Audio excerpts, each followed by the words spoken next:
Hello friends, my name is Koolio and welcome back to the channel. Today guys, we're taking a first look impressions video for the newest released mobile MMORPG, Blade & Soul Revolution. Now this game is currently only available in Korea, however it doesn't have any IP restrictions. You're more than welcome to jump in and play the game. And now I've been playing the game for the last couple of hours, trying to rush my way through a lot of the content because the game is so new. A lot of the servers are really jam-packed. In fact, there were queue times for several servers. And also because certain areas get so full of players, it lags pretty bad. So my recommendation, if you end up jumping in to play this game, is to quickly rush through some of the beginner content till you get to like the dark forest area or this beach area, and things seem to kind of improve from there.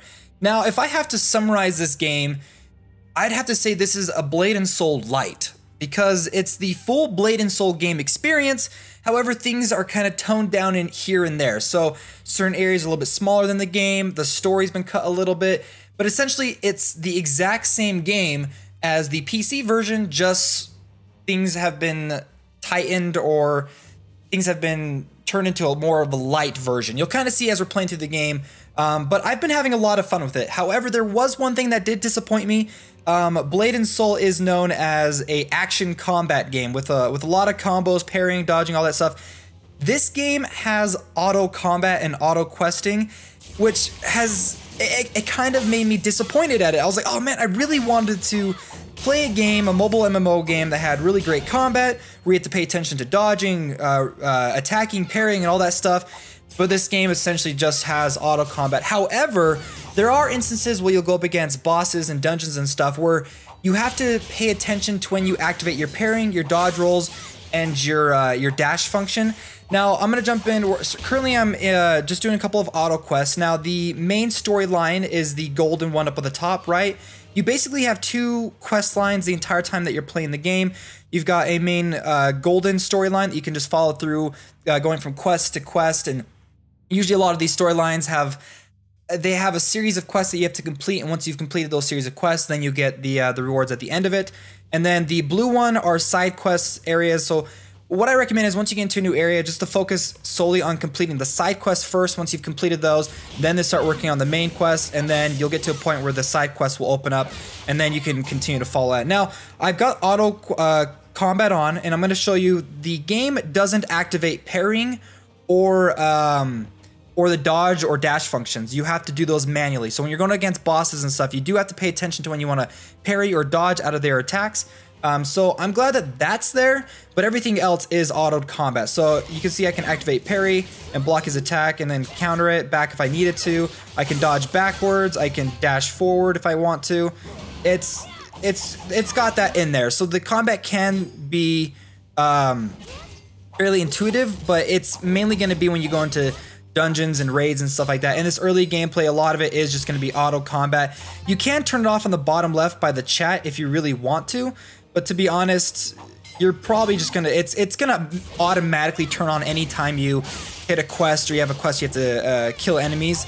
So it's really not that worth it. I would just recommend going through and simply playing the game on auto, completing quests and stuff, going from dungeon to dungeon, because it is a lot of fun, and you're trying to get to the end game content where a lot of the fun is had. So before we continue, I do want to show you some of the other stuff. I've showed you some of the combat, some of the gameplay. They do have jumping and dodging and all this stuff that you have in the other games. So if you were to go into run mode, you can jump, dash, and then fly through the air just like in the original game. Fly around, move around, all that stuff. In fact, there are areas in the game where you have to do that in order to get to certain places. They have the teleporting function that you see in the original game, where you can actually open up a map and you can teleport to different areas, which I'm going to bring that in a little bit later. I don't want to do it just yet because there is something else I want to show you. If you hit on the top left icon where your name is, it brings up your character's equipment items, as well as the shards that you have from the main game, and you want to collect a complete set of it. There is an opening quest line that you do, some achievements that you can complete where you get a full set of this. I'm currently still going through. And then it also has the basic stats for your character. You can also switch between different loadouts if you have different ones specifically for PvP or PvE. However, the PvP content is currently blocked right now. We don't have access to it until I believe it says level 25 until you get to the PvP. So I haven't experienced it just yet. There are dungeons that you can jump into. The first one that you can play is the level 40 dungeon. I'm pretty sure it's a dungeon. I don't think it's a raid because the raids start at level 190. as well as there are world bosses that you can compete against. Currently, this world boss is not up, or else I'd run over there and fight it. But as you level up, you can go through and take down some of these world bosses for special equipment items. You also can go through and upgrade all of your individual skills and abilities. I've actually saved some of these so I can show you basically how some of this works. There are combo skills, so skills will open up to further skills beyond that, so you only need to level up as you level up, you get access to level up the ones down the skill line. You see I've gone ahead and upgraded some of those as well. Along with that, you've got different achievements and stuff that you complete as you're playing through the game. Simply by playing through the game, you'll gain crafting materials, you'll gain the silver, or whatever it's called, like the basic currency in the game. You've also got this kind of a collections tab where you're going through and trying to collect all the different items and weapons and clothing and things like that in the game. That gives you little boosts and stuff here and there.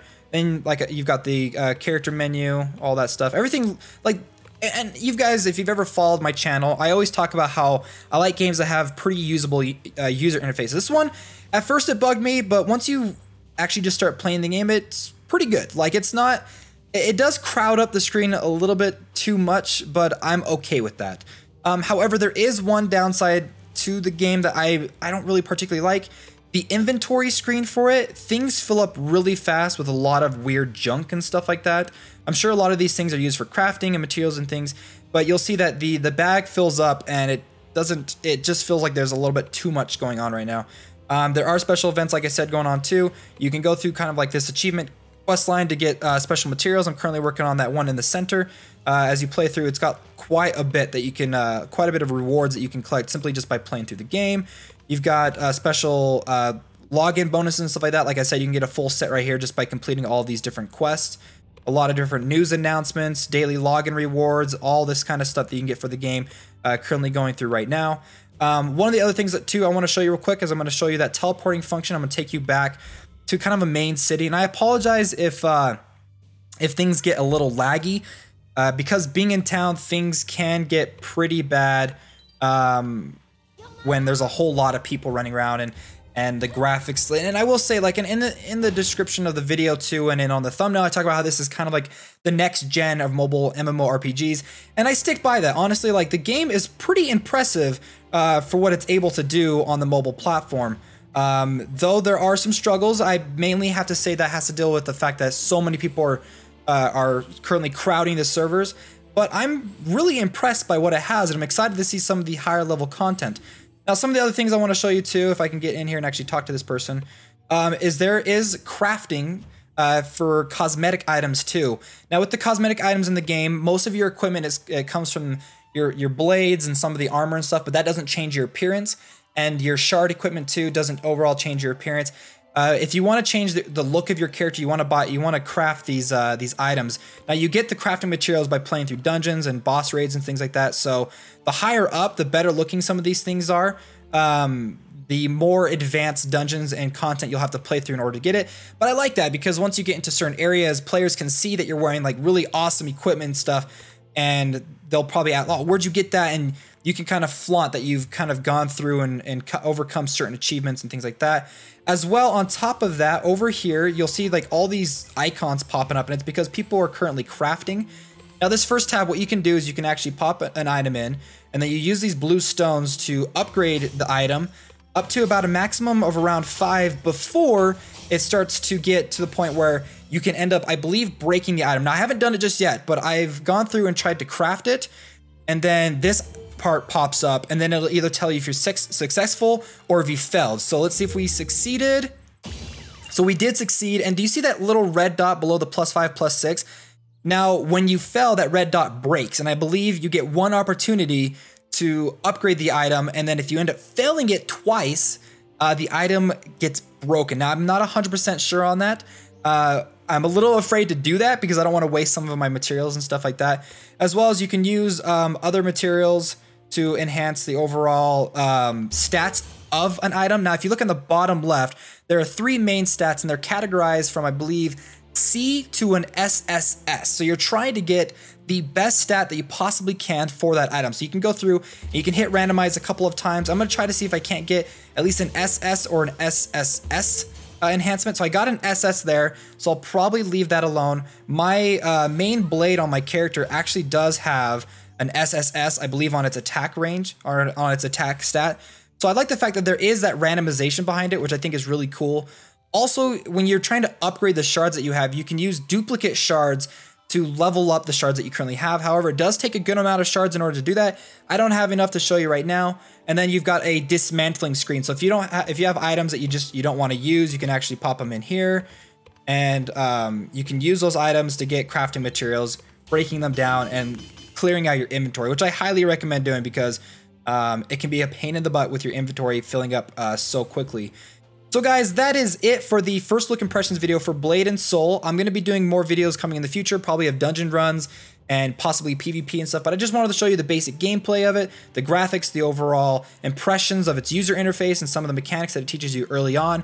If you guys have enjoyed this video, and if you want to see more mobile gaming videos coming in the future, go ahead and hit that subscribe button and join the Koolio crew. As well, go ahead and smash that like button if you enjoyed the video and if you want to see more Blade and Soul videos coming in the future. Well guys, I'll see you next time.